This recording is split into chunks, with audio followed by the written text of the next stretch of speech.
Good morning. You're still watching Brunch here on One News. Happy Friday. And thank you, Marjorie. Yes, ang Buddha's Belly. Lahat ng mga loyal viewers natin from some Pokemon Go. Mo so you can read it. Cecil Samaniego and hindi ko na mabasa. Garfield. Garfield pusa yun. Sige. Sila yung nag-aabag sa atin kung ano yung magiging top 1 natin for today. Day in and day out, sila yung nag-hula. From top 3 to top 1, di ba? Ngayon pala nag-Friday, no? Feeling ko kasi nung Wednesday, nag-Friday na sa sobrang dami ng balita. Ako kasi nagsimula ang balita ng weekend. From the Senate leadership all the way to Mayor Guo's hearing. Oo. Diba? Kasama kaya si Guo sa top 10 countdown natin? I don't know. Alright, let's continue with our countdown. Going straight to our 7th spot, President Bongbong Marcos wants a whole-of-government approach to the upcoming La Nina phenomenon. Marcos orders all agencies to coordinate with local government units ahead of La Nina. In Metro Manila, several cleanup drive and clearing operations of canals and rivers were carried out. The DPWH plans to put up more pumping stations in flood-prone areas in Manila and Quezon City. Ngayon, papalapit na tayo sa buwan ng Hunyo. Inaasahan natin na huhupa na ang matinding init, ngunit mapapalitan naman ito ng matinding pag-ulan.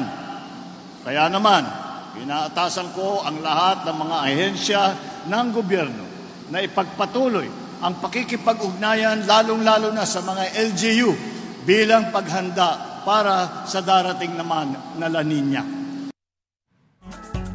So, we're shifting na nga sa wet season and sinasabi nga ng Pag-asa weather forecasting But we're still at 60%, diba? We're still 60% daw. Pero still, diba? May 40% chance para na hindi matutuloy ang La Nina. So, ito nga sabi nga dito, diba, several cleanup drive and clearing operations sa mga gagawin nila because it's really important na napag-usapan din natin to the last time, diba, na masyadong maraming mga basura na sa mga kanal na pag nakikita mo pag nagbabaha dito sa Metro Manila o konting ulan lang, baha na dito sa Metro Manila at grabe na rin yung traffic. Kasi mga waterway ng mga barangay, makikita mo, may mga catch nets sila, basin. Makikita mo na talagang if you take a look at it, ang daming plastic bottles, supot, sachets na nag-iipon-ipon.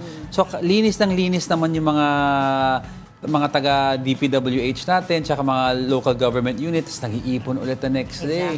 Eh, ang ulan, hindi mo alam kung kailan darating. Minsan, bigla na lang dumadating yan eh. So, sana naman, we're diligent in throwing our trash in the proper places. Exactly. Diba? Para sa atin na din naman yan eh. Kung magbaha bahala kayo. Pabalik sa inyo yan. Exactly. And also, yung importante rin yung disaster response ng government. Yes. Diba?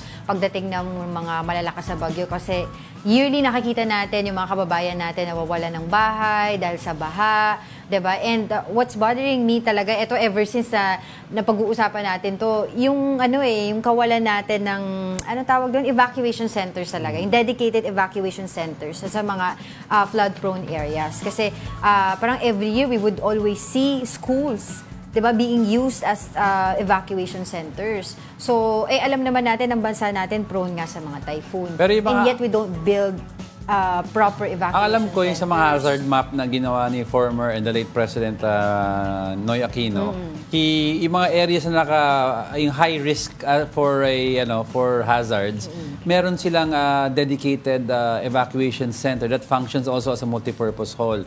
So yung mga hindi naman high risk, doon napupunta sa school, pag may outpouring. Pero alam ko yung mga nakatag na high risk, supposedly meron silang ginawang mga provisional... I heard about it and I've seen several encampments. Oo, tas meron din mga ibang mga private organizations that are building their own parang evacuation centers to help the community.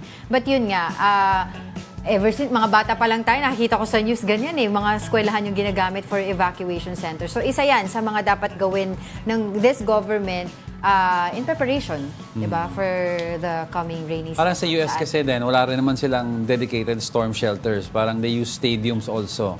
And multipurpose halls. Kasi syempre kapag pag panahon ng walang bagyo, sayang naman din yung area. Natutulog yung pera in development. So at least man lang, in multipurpose halls in high-risk areas, dagdagan nila. Yun lang naman. Alright, let's